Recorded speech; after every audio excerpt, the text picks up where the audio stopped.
to enable the divine purpose of the universe to unfold. That is how important you are. And my name is Jessie Burgardt. We're reading The Power of Now by Eckhart Tolle for 80 days, and it's day 79.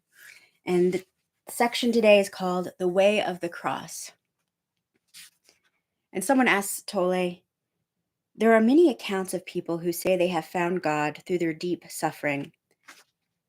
And there is the Christian expression, the way of the cross, which I suppose points to the same thing. And he says, we are concerned with nothing else here. Strictly speaking, they did not find God through their suffering because suffering implies resistance. They found God through surrender, through total acceptance of what is, into which they were focused by their intense suffering. They must have realized on some level that their pain was self-created.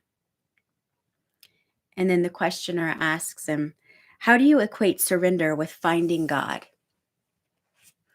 And he says, since resistance is inseparable from the mind, relinquishment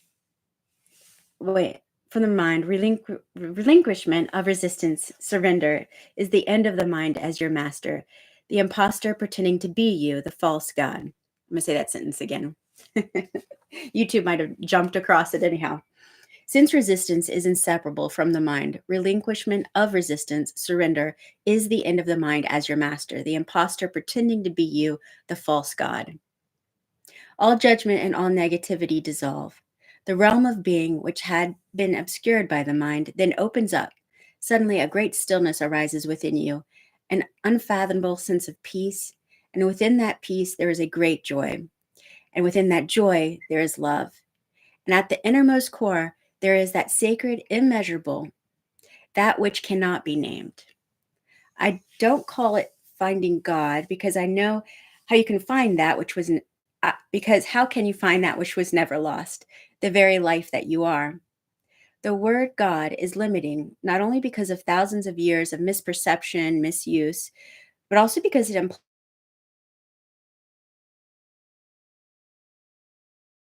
a being.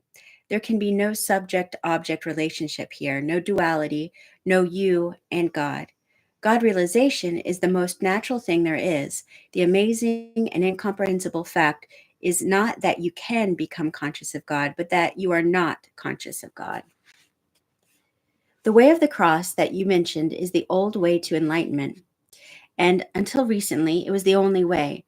But don't dismiss it or underestimate its efficacy. It still works. The way of the cross is a complete reversal. This means that the worst thing in your life, your cross, turns into the best thing that ever happened to you by forcing you into surrender, into death, forcing you to become as nothing, to become as God, because God, too, is no thing. At this time, as far as the unconscious majority of humans is concerned, the way of the cross is still the only way. They will only awaken through further suffering, and enlightenment, as a collective phenomenon, will be predictably preceded by vast upheavals. This process reflects the workings of certain universal laws that govern the growth of consciousness and thus was foreseen by some seers. It is described, among other places, in the book of Revelation or Apocalypse, though cloaked in obscure and sometimes impenetrable symbology. This suffering is inflicted not by God, but by humans on themselves and on each other, as well as by certain defense measures that the earth, which is a living, intelligent organism, is going to take to protect herself from the onslaught of human madness. However, there is a growing number of humans alive today whose consciousness is sufficiently evolved not to need any more suffering before the realization of enlightenment. You may be one of them. Enlightenment through suffering, the way of the cross, means to be forced into the kingdom of heaven, kicking and screaming. You'll finally surrender because you can't stand the pain anymore. But the pain could go on for a long time. Oh, I'm sorry.